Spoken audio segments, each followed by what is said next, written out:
오늘 이제 사도행전의 마지막 부분인데요. 사도행전은 누가 기록했죠? 누가가 기록했죠. 사도행전은 누가가 기록했습니다. 누가는 이방인이었고 누가는 유대인이 아니었습니다. 그런데 오늘 이 사도행전의 마지막 부분, 처음부터 끝까지 바울이 마지막에 삶을 끝나는 장면까지 이거는 바울의 시선이 아니었고요. 누가의 시선이었습니다. 이게 좀 다르죠.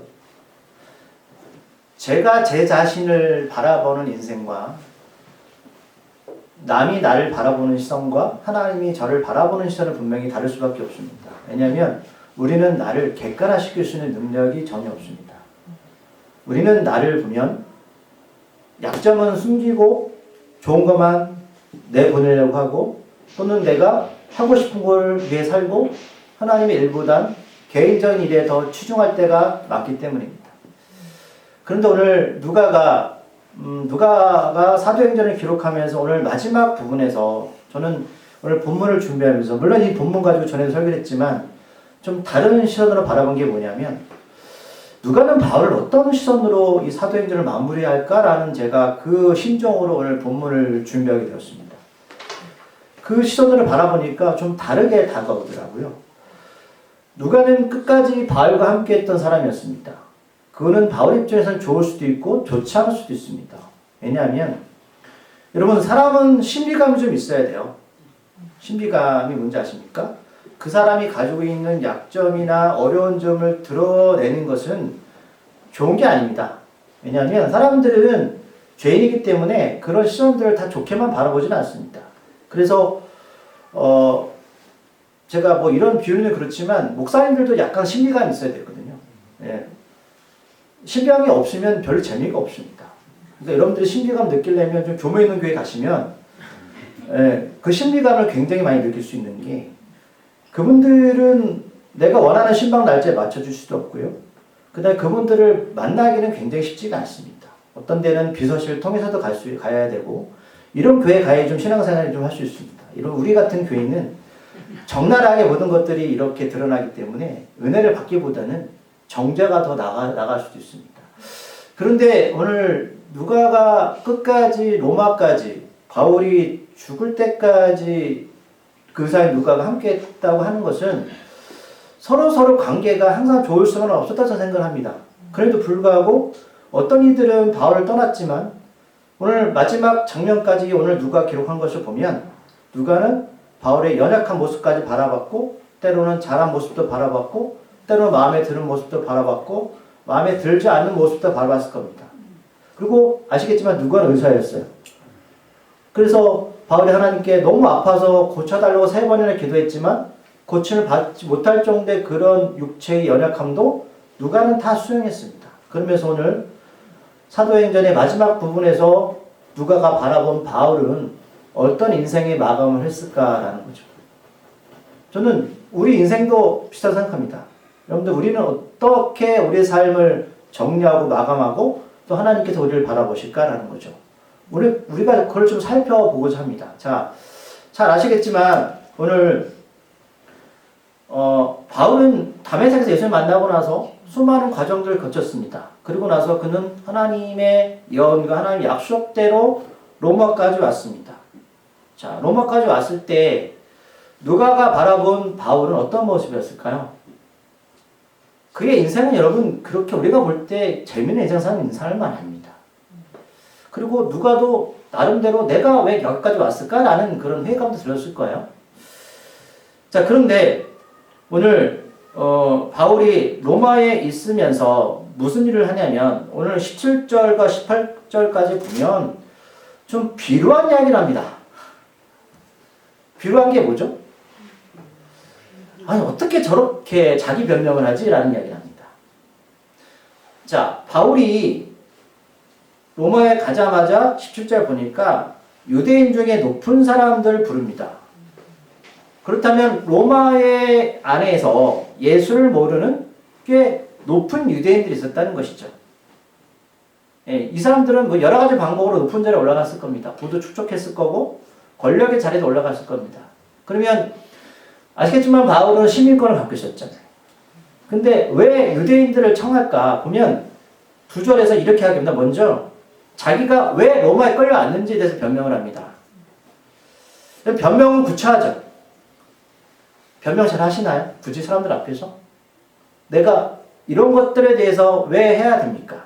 라는 거죠. 사람은 누구나 본능적으로 자기 약한 모습이나 어려운 점을 드러내기 싫어합니다. 그리고 변명은 구차한 겁니다. 다 말씀드리지만. 특히 남자가 변명하면 좀 약간 남자답지 않죠. 그렇지 않습니까? 뭐 당당해야 되는데. 그럼 원래 바울은 이런 사람이 아니었잖아요. 잘 아시겠지만. 굉장히 당당한 회사 살지 않았습니까? 우리가 교회 공동체 안에도 그렇잖아요. 어렵고 힘들고 더러운 일들 하는 거는 구차한 거 아닙니까? 그런 거 손대기 싫잖아요. 그거 하면 내가 남자답지 않고 내가 꼭 예수를 내가 이렇게 믿어야 되나 하는 생각도 들지 않습니까? 근데 오늘 보면 변명을 하는데 어떤 변명하냐면 제가 왜 끌려왔냐면 형제들아 내가 이스라엘 백성이나 우리 조상의 관습을 배척한 일이 없다. 쉽게 말하면 그들이 말한 하나님 율법을 말합니다. 그러니까 사람들이 지금 바울이 왜 끌려왔는지를 모르는 겁니다. 이해를 못하는 거죠. 그러니까 기독교가 아직까지 예수가 로마에 제대로 전파되지 않았고 뭐 옛날에 무슨 정보가 있겠습니까? 그러니까 바울이라는 사람은 인물을 볼 때 옛날에 보니까 꽤 잘 나가는 사람 이 정도만 알고 있었는데 로마에 왜 끌려왔지? 나는 궁금증을 갖고 있었을 거예요. 그래서 어쨌든 간에 바울이 천에서 왔는데 형제들아 내가 너희들이 말한 하나님의 율법이나 어떤 너희들 우리 동족들한테 어떤 잘못을 해서 여기 온 게 아니야 라는 겁니다. 그러면서 예루살렘에서 로마인의 손에 죄수로 내준 바 되었다. 그러니까 내가 끌려온 건 동족들 손에 끌려온 게 아니라 로마인들 손에 끌려왔어 이렇게 말합니다. 그렇죠. 사실이죠. 그렇잖아요. 그러니까 유대인들은 가장 귀하게 여기는 게 하나님의 법이잖아요. 그러니까 이 사람이 그러면 바울이 유대인의 어떤 법을 어기지 않았네 라는 것들을 인식해 주는 거죠. 그럼 왜 이런 변명을 할까라는 거예요. 여러분들 어떨 때 변명하나요? 우리가 변명하는 건 나를 어떻게 좀 정당화시키기 위해서 변명할 때가 있죠. 네, 사람은 다 그렇습니다. 저도 그렇고. 우리가 거짓말을 할 수 있지만 이건 거짓말 아니죠. 그러면서 18절에 보면 그러면 로마에 있는 그 형제들한테 나는 유대인의 법을 어기지 않았어. 그럼 또 생각할 겁니다. 그러면 혹시 로마의 법이 아니라 또 있잖아요. 유대인의 법이 아니라 세상 법이 있죠. 그럼 얘가 혹시 세상 법을 어긴 게 아니야? 이런 생각을 할 수 있잖아요. 그래서 18절에 말하는 거예요. 로마인들은 나를 전에 신문했다. 우리가 사전을 쭉 살펴봤지만 전에 보면 여러 총독들에 끌려갔잖아요. 유대인들이 고발해서. 근데 그 앞에 섰죠? 그래가지고 총독들이 신문합니다. 그러니까 사도행전에 보면 그런 이야기 나와요. 그럴 때 총독들이 직접 벌 내리지 않죠. 왜? 바울은 죄를 진 적이 없어요. 라고 그런 결론을 내렸잖아요.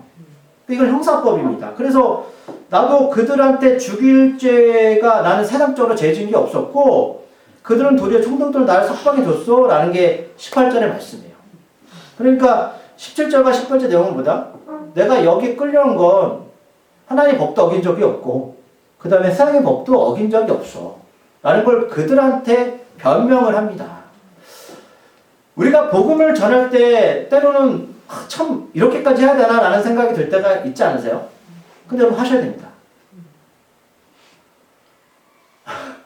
하셔야 됩니다. 내가 왜 그들한테 복음을 전하지 못하냐면 쉽게 말하면 내가 너보다 잘났습니다. 그리고 그들한테 나의 약한 모습, 비루한 모습을 보이기 싫은 거죠.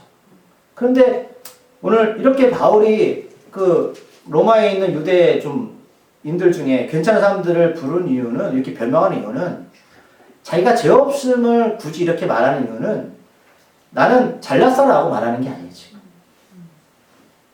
지금 이후에 나오는 내용 때문에 이걸 설득하기 위해서입니다.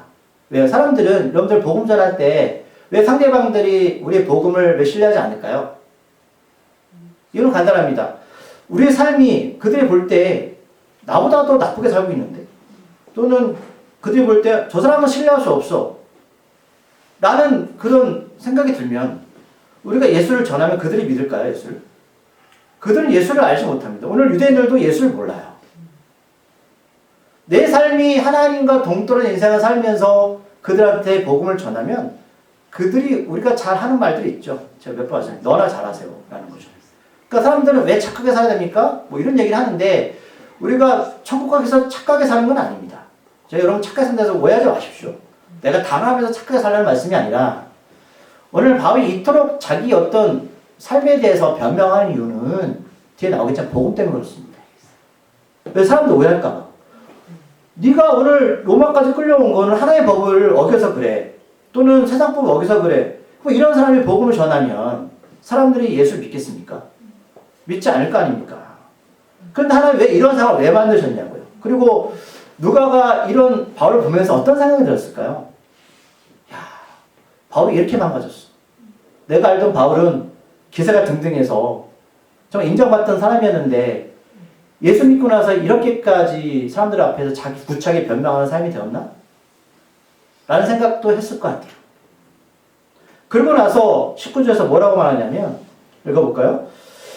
유대인들이 반대하기로 내가 마지못하여 가이사에게 상소하며 내 민족을 고발하는 것이 아니라 아멘. 자, 여기 끌려온 건 내가 로마 황제한테 내가 편지를 보낸 거야. 당신이 나를 직접 신문하십시오. 그래서 유대인들이 이것 때문에 나를 싫어했다는 거죠.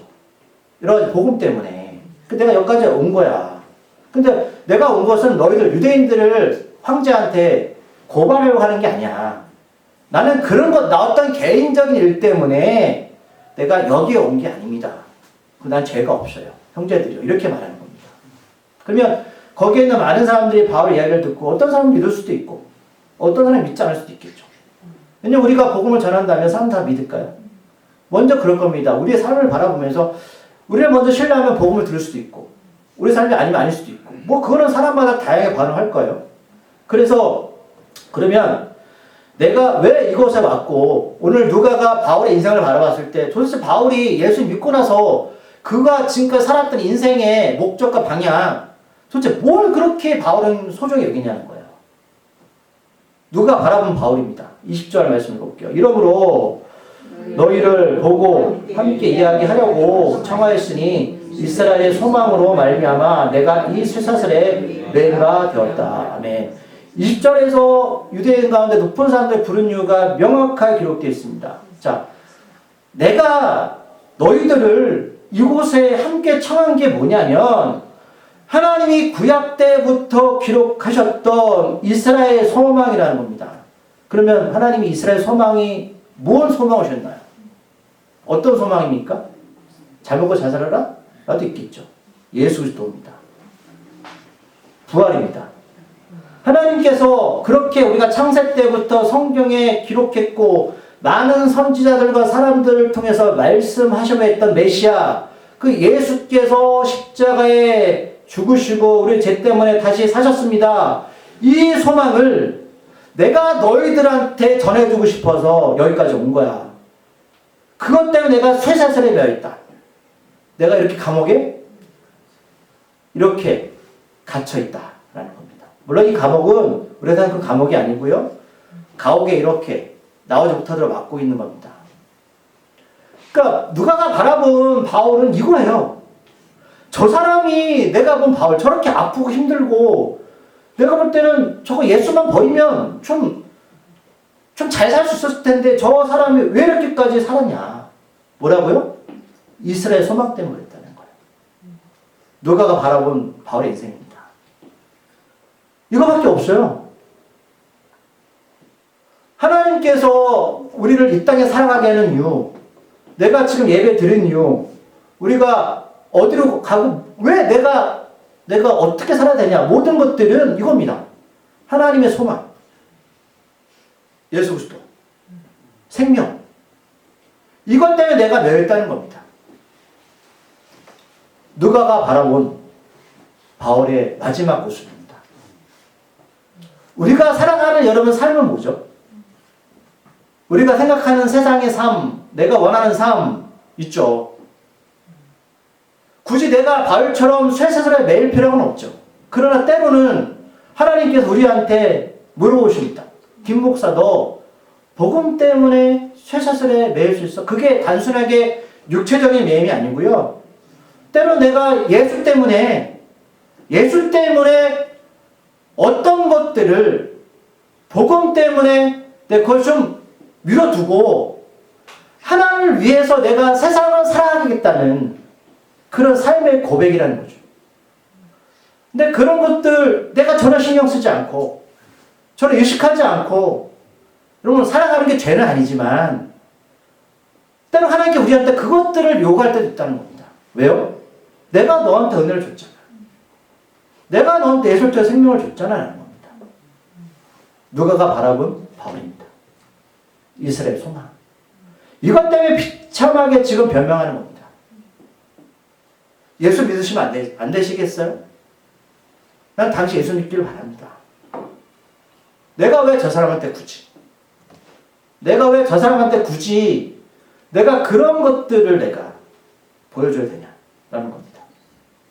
그게 바로 쇠사슬에 매인 바 된 이유입니다. 자, 21절에서 그들이 말합니다. 유대인들이 듣고 나서 나는 너에 대해서 어떤 편지, 이야기도 받은 일이 없고 또 어떤 형제가 나한테 와서 너에 대해서 좋지 못한 것을 전한 이야기도 듣지 못했다. 자, 무슨 얘기냐면 바울이 이렇게 자기의 상황들 이야기에도 불구하고 이 사람들이 이해 못하는 겁니다. 나는 그런 이야기를 들어본 적이 없어. 네가 어떤 사람인지 난 모르겠어. 우리가 복음을 전하는 사람들은 듣고 나서 예수 믿을 끼어난 사람이 얼마나 되겠습니까? 그 당신의 말씀이 맞아요. 저 예수님 살아계시네요. 사람은 죽으면 끝이 아닙니다. 하나님 나라가 있네요. 이런 사람 보셨습니까? 없다는 겁니다. 바울도 그걸 알아요. 왜? 바울은 지금까지 그걸 많이 경험을 했습니다. 예수 만나고 나서 제가 말씀드렸잖아요. 어떤 사람은 자기 곁에 떠났습니다. 그럴 때 바울 마음은 찢어지는 거고 고린도 전후서 여러 에베소서 이런 빌립보서 같은 말씀을 교회에 보내면서도 그 교회가 문제가 없는 교회가 없었습니다. 그럴 때마다 바로 어떤 심정이었을까? 포기할까?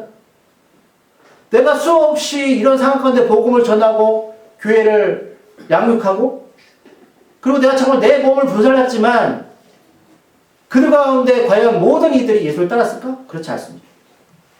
사람들이 이렇게 반응합니다. 누가 바라봤던 사람들입니다. 사람들은 그렇구나. 사람들은 복음을 전해도 그렇게 우리가 생각했던 것처럼 갑자기 변화되거나 자기 인생을 드리겠다 이런 사람들은 여러분 거의 없습니다. 쉽지 않다. 그래서 20절에 보면 이 사람들 온 이유가 있습니다. 우리가 너의 사상, 너의 생각이 어떠한지를 듣고자 왔다. 네가 이제 하나님의 법도 어기지 않았고 세상 법도 어기지 않았다고 하는데 궁금한 거예요, 이 사람들이. 우리가 예수를 믿고 나면 궁금한 사람들 꽤 있습니다. 그렇잖아요? 내가 알았던 당신과 한참을 봤던 당신은 다른 거예요. 뭐가 달라졌지? 듣고 싶어 하잖아요. 사람들이. 물론 예수 믿고 나서는 전혀 변하지 않은 사람도 있습니다. 그럼 그게 과연 좋은 걸까? 사람이 변하면 죽는다지만 어떤 신앙을 통해서 삶의 변화가 우리에서 역동적으로 나타나야 되거든요. 그게 시간이 흘러가면 갈수록. 이런 것들 보여줘야 돼요. 말이나 행동을 통해서. 내가 알았던 저 사람, 예수 믿은 20년 됐어, 그러면. 뭔가 사람들이 그런 기대감이 있잖아요. 그럼 착하게 사는 말씀, 여러분, 그거 오해하지 마세요. 그거 제가 자꾸 강조하는 건, 제가 이렇게 말씀드리면 도덕적 착하게 이거 말씀드린 게 아니고, 그 사람이 하나님의 사람으로서 어떤 세상 가운데서 드러나는 향기들이 있습니다. 근데 그 향기들이 3장에서 보면, 뭐지라는 생각들이 호기심이 있거든요. 그것들을 이 사람들 알고 싶은 겁니다. 그래서 네 생각이 어떠한지를 듣고자 해서 왔는데 이 파에 대한 무슨 얘기냐면 이 파. 사람들이 로마에는 여러 종교가 있었어요. 그런데 지금 예수를 전하는데 예수도 이 사람들은 뭐다? 우상의 한 부분이에요. 로마에서 섬기는 여러 신들, 부처나 알라나 예수나 같은 파입니다. 근데 궁금한 겁니다. 이 사람들은. 그러니까 세 사람들 그렇잖아요. 예수는 알지만 누군지를 잘 모르잖아요. 그분이 도대체 우리한테 뭘 원하고 어떻게 살아야 되는지를 모르잖아요. 그냥 성탄절날 뭐죠? 노는 날이잖아요. 이런 거예요. 그러니까 이 사람들도 우리를 보면 교회 다니는 것 같은데 예수가 누구인지를 잘 모릅니다. 모른다니까요. 근데 우리한테 물어봐요. 여러분들 예수 아세요? 예수가 여러분들 삶 가운데 오늘도 작동되어지고 그분이 여러분들 삶을 조종하고 계시고 함께 계십니까? 이게 다른 거예요. 절 다니는 사람들이 부처님 만나면 뭔가 평안해져 이런 사람도 있잖아요. 그럼 내가 믿는 예수의 평안함과 부처를 믿는 예수의 평안은 뭐죠? 이런 것들이죠. 그러니까 사람들이 아는 세상의 모든 신들 똑같은 거 아니야? 네가 믿는 예수가 뭐가 달라?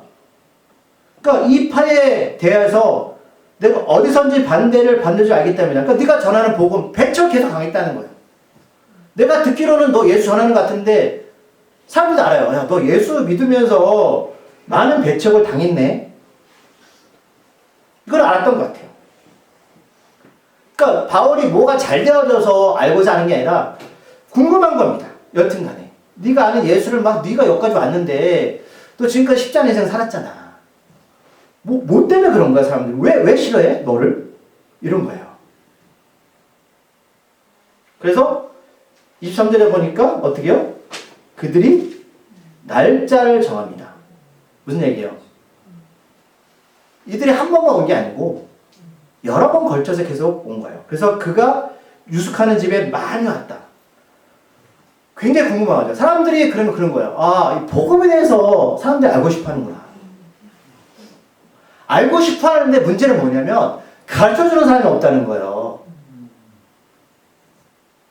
그럼 사람들이 예수는 좋아하잖아요. 근데 그 갈망은 있다니까. 사람들이 하나님께서 영적으로 다 뭘 심어놨냐면 사람들은 두려워하는 게 있습니다. 죽음에 대한 두려움도 있고 삶에 대한 연민도 있고요. 여러 가지 사람들이 올 때 어려운 거에 대해 답을 찾고 싶어 합니다. 이런 사람은 비슷해요. 왜 하나님이 그렇게 만들어놨으니까. 이 사람들이 온 겁니다. 그러면 바울이 뭘 했냐. 이 사람들 좋은 얘기 해준 게 아니에요. 바울이 뭐 했습니까? 23절에서 바울이 아침부터 저녁까지 강론입니다. 강론이 뭐예요? 하나님의 말씀을 그냥 예수 믿는 천국가 이거 하는 거 아니에요. 예수가 누구인지를 성경 가지고 와서 가르쳐주는 겁니다. 유대인들이잖아요. 예수님이 이런 분입니다. 라는 것들을 구약에서 끄집어내서 알려주고 자기가 경험했던 예수를 아침부터 저녁까지 알려준 겁니다. 그러면 우리가 알 수 있는 게 뭐냐면 사람이 하나님의 사람으로 다시 태어나려면 여러분 갑자기 복음 듣고 변하는 게 아니에요. 말씀을 가르쳐야 된다는 거예요. 아침부터 저녁까지 계속 붙잡고 예수는 이런 분입니다. 예수는 이렇게 이 땅에 오셨고 이런 이유 때문에 죽으셨습니다. 라는 거예요. 그러면 예수에서 뭘 증언했냐? 하나님 나라에 증언했다. 예수가 이 땅에 왜 오셨습니까? 우리를 구원하시려고. 왜요? 하나님 나라를 확장하려고. 사람은 죽으면 끝이 아닙니다. 하나님의 나라가 무엇인지를 가르쳐준 겁니다. 이 사람은 지금 로마 나라에 살고 있잖아요. 로마가 지금 강대국이에요. 직접 겪는 건 현실은 로마입니다. 그러나 바울은 그런 세상에 쪄들어 있는 사람들한테 형제들이여 로마는 오래가지 못합니다. 하나님의 나라가 영원합니다. 지금 살아가는 우리한테 똑같은 거예요. 사람들이 이 땅의 삶이 전부지. 이 땅 좋잖아 이 세상. 그런데 그 사람들한테 하나님의 나라를 전하면 쉽겠습니까? 지금 로마의 지배를 받는 유대인들한테 지금 높은 자리에 있는 사람들한테 그 사람들은 나름대로 어떤 자기 실력으로 누구 덕택에 높은 데 올라갔을 거예요. 그쵸? 근데 말하는 겁니다. 지금 당신들이 사는 이 나라는 허구입니다. 진정한 나라는 예수가 통치하시는 하나님이 주인 되시는 나라, 하나님 나라가 진짜입니다. 라고 전하면 이 사람들이 아멘 하겠습니까? 저기 계신 분들, 여러분 세상이 전부가 아닙니다. 지금 이 세상은 허구입니다. 진짜 나라는 하나님의 나라입니다. 예수 믿고 영접하셔서 하나님의 백성이 되십시오. 정말 아멘이세요? 그럼 그렇게 사셔야죠.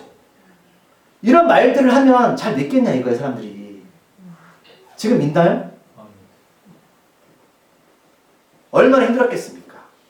그리고 두 번째 뭐냐면 모세의 율법과 선지자의 말을 가지고 예수에 대하여 권하였다. 말씀 가지고, 구약 성경 가지고. 예수는 갑자기 오신 분이 아니고 제가 늘 강조해요. 성경에 예언되셨고 하나님께서 창세 때부터 말씀하셨습니다. 구약 성경 가지고 얘기했겠죠. 그거를 권하다라는 게 뭐냐면 설득하였다는 겁니다. 안 믿으면 지옥 가 이게 아니고 말씀 가지고 정말 예수는 살아계십니다. 라는 것들을 그 사람들을 설득했다는 거예요. 그러면 누가 본 바울은 뭐예요? 이 사람은 영적인 세상도 세계도 봤지만 말씀으로 사람들 양육했구나. 그런 거예요. 누가 바라본 바울이에요.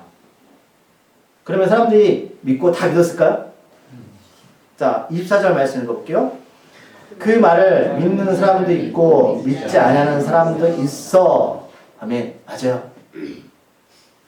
죄송합니다. 여기 계신 분 중에 오늘 말씀을 믿는 사람도 있고 믿지 않는 사람도 있어요. 그건 어쩔 수 없습니다. 바울도 못했습니다. 제가 하나님께 이뤄받는 건 그거예요. 예수님조차도 못했습니다. 우리는 전할 뿐입니다.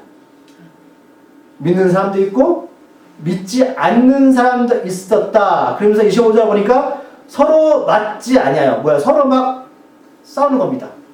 그 말 맞아 안 맞아 이런 일이 벌어졌고, 흩어질 때 바울이 한 말로 이르되 성령이 선지자 이사야를 통하여 너희 조상들에게 말씀하신 것이 옳도다. 자, 무슨 얘기냐면 이렇게 막 복음을 전했고 말씀을 가르쳤는데 서로가 믿는 사람도 있고 믿지 않는 사람도 있어요. 이런 상황이 발생했습니다. 그랬더니 지금 누가 바라본 바울의 모습이 뭐냐면, 바울이 그 사람들이 떠나고 나서 흩어질 때 서로 막 싸우는 거예요. 맞다. 떠나고 났을 때 바울이 혼자 말로 이렇게 중얼거렸습니다. 무슨 말씀이냐면 성경 이사야서에 있는 말씀을 인용하면서 이런 말을 했다는 거예요. 자, 26절 27절 말씀 읽어볼게요. 시작. 이 백성에게 가서 말하기를 너희가 듣기는 들어도 도무지 깨닫지 못하며 보기는 보아도 도무지 알지 못하노도다. 이 백성들의 마음이 우둔하여져서 그 귀로는 둔하게 듣고 그 눈은 감았으니 이는 눈으로 보고 귀로 듣고 마음으로 깨달아 돌아오면 내가 고쳐줄까 아니라 하였으니. 아멘. 제가 어저께 영상 보는 거 보셨나요? 유대인들한테 이사야서의 말씀 전하는 거 보셨죠? 그때 유대인들 어떻게 반응하죠? 다 그거 보고 듣고 이해하나요? 어떤 사람들은 이해하고 어떤 사람들은 거부합니다. 유대인들 이사야 23장 53절 읽지 않습니다. 메시아 예언이거든요. 자, 오늘 말씀 이사야서 말씀이에요. 뭐라고 말씀하세요? 너희가 듣기는 들어도 도무지 깨닫지 못하고 보기는 보아도 도무지 알지 못하다. 자, 마음이 우둔하다, 굳었다. 복음이 전해지고 말씀이 전해지는데 마음, 생각이 굳어져서 이거를 모른 채 하는 거예요. 내가 하나님께 돌아올 마음이 없습니다. 자, 하나님께서 말씀하세요. 혹시나 그러나 그들이 돌아오면 내가 고쳐줄까 하니라. 그러면 오늘 바울이 그 사람들이 막 서로 감동을 막 하면서 복음 가지고 뭐 싸우고 말다툼하고 흩어질 때 실망한 게 아니라 이 말씀 인용한 이유가 뭐죠? 하나님의 말씀이 이루어졌다는 겁니다. 이걸 말하는 거예요. 그러면 옆에서 이거를 누가가 들은 거예요. 아, 그래. 이거는 우리가 실망할 필요가 없다. 왜요? 하나님 이미 예언하셨기 때문입니다. 그런즉 하나님이 이 구원이 이방인에게로 보내준 줄 알라. 그들은 그것을 들으려 하더라. 유대인이 아닌.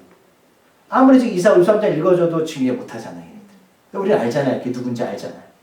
아, 하나님께서 이방인에게로 복음을 전하신 이유가 이것 때문이었구나 라는 겁니다. 그래서 29절 없다라는 여기서 이 뜻은 다른 성경에 보면, 그러니까 여러분, 그러니까 이게 추측인데 29절에 뭐가 있냐면, 저가 이 말을 마칠 때에 유대인들이 서로 큰 논쟁을 보며 물러가더라 라는 말씀이 첨부되어 있습니다. 그리고 이제 30절 31절에서 바울이 2년 동안 자기에게 오는 사람들을 다 영접하면서, 그러면 누가가 바라봤던 바울의 마지막 인생, 그가 종착역은 뭐였냐면 31절 말씀을 읽을게요. 시작. 하나님의 나라를 전파하며 주 예수 그리스도에 관한 모든 것을 담대하게 거침없이 가르치더라. 네. 사도행전의 시작을 아십니까? 예수께서 승천하기 전에 제자들 모시고 1장 8절에서 너희들 기다려라, 성령 받아야 될 거야. 왜? 이 세상 끝까지 복음을 전해야 돼요. 그렇게 시작되었습니다. 그리고 누가가 바라본 바울의 마지막 사도행전의 끝은 뭐예요? 바울은 2년 동안 하나님 나라를 전파하고 그들을 양육했다라는 겁니다. 그럼 성령을 주신 이유가 뭡니까? 복음 전파예요. 누가가 이렇게 마감합니다.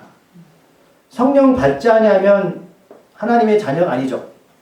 회개하고 제사 받으라. 그리하면 성령을 선물로 받을 것이다. 성령 받으셨습니까? 왜 받으셨나요? 왜 하나님이 성령을 주셨죠? 이겁니다. 31절. 이겁니다.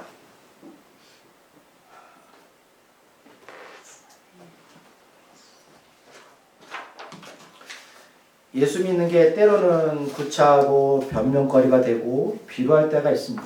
예수 믿는 것 때문에 그렇습니다. 누가가 바라본 바울의 마지막은 그렇게 생을 마감합니다. 왜 그런 선택을 해야 됐을까요? 이유는 단 한 가지입니다. 은혜를 경험했기 때문입니다. 은혜를 경험한 사람은 은혜 가운데 살아가고 은혜를 갚으려고 하겠죠. 그게 바로 성령의 역사입니다. 제가 오늘 본문을 준비하면서 참 누가가 바라본 바울은 인간적인 모습에 참 연약했다는 것을 경험하게 되었습니다. 우리는 예수를 믿으면서도 뭔가 강해져야 되고 뭔가 많아져야 되고 아프지 말아야 되고 힘들지 말아야 된다는 그런 편견에 살아가기도 합니다. 물론 틀린 얘기는 아닙니다. 그런데 하나님 때는 우리를 복음 때문에 이렇게 바울처럼 쇠사슬에 매게 할 때도 있다라는 겁니다. 근데 그게 신학적인 관점은 실패할지 모르겠지만 하나님의 관점은 마지막에 제가 하는 기도가 있거든요. 주께서 우리를 안으시고 참 수고했다. 눈물을 닦으시면서 그것만으로 족하다라는 생각을 할 때가 있습니다. 누가가 바라본 바울의 마지막이었습니다. 기도하시겠습니다. 하나님 은혜가 우리 삶 가운데 충만하기를 소망합니다. 우리는 복음을 전하는 것이 참 어렵습니다. 왜냐하면 나의 약점이 드러난 것 같고 나의 잘남이 드러난 것 같고 때로는 그것 때문에 변명거리가 생기기 때문입니다. 근데 예수는 그 길을 가셨습니다. 골고다길을 채찍을 맞고 침 뱉음을 받고 힘들어 중간에서 십자가 내놓을 정도의 연약함으로 골고다 언덕까지 올라가셨습니다. 우리는 예수를 믿는다고 합니다. 그 예수가 어떤 모습을 믿고 있는지 다시 한번 생각하게 하시고 우리 영생의 그 생명의 가치와 생명이 얼마나 소중한 것인지를 다시 한번 이 바울의 마지막 삶을 통하여서 누가의 시선으로 우리들에게 알려주시면 감사드립니다. 연약함이 주가 보실 땐 강함이고 능력이 하나님 우리를 통해 일하실 좋은 기회임을 알게 하여 주시옵소서. 복음의 능력은 내가 어떻게 하는 것이 아니라 나를 통해서 예수의 모습이 드러날 때 가능합니다. 주여 예수를 위해서 살겠습니다. 그 믿음이 우리 고백이 되게 하시고 우리 마지막 삶의 장도 무엇을 해서 잘 되었다가 아니라 오늘 누가가 바울을 기록했던 마지막 사도행전의 마지막 구절처럼 하나님 나라를 전파하다가 이 생을 마감했다라는 그 한 구절의 족함으로 살게 하여 주시옵소서. 예수님의 이름으로 기도드립니다.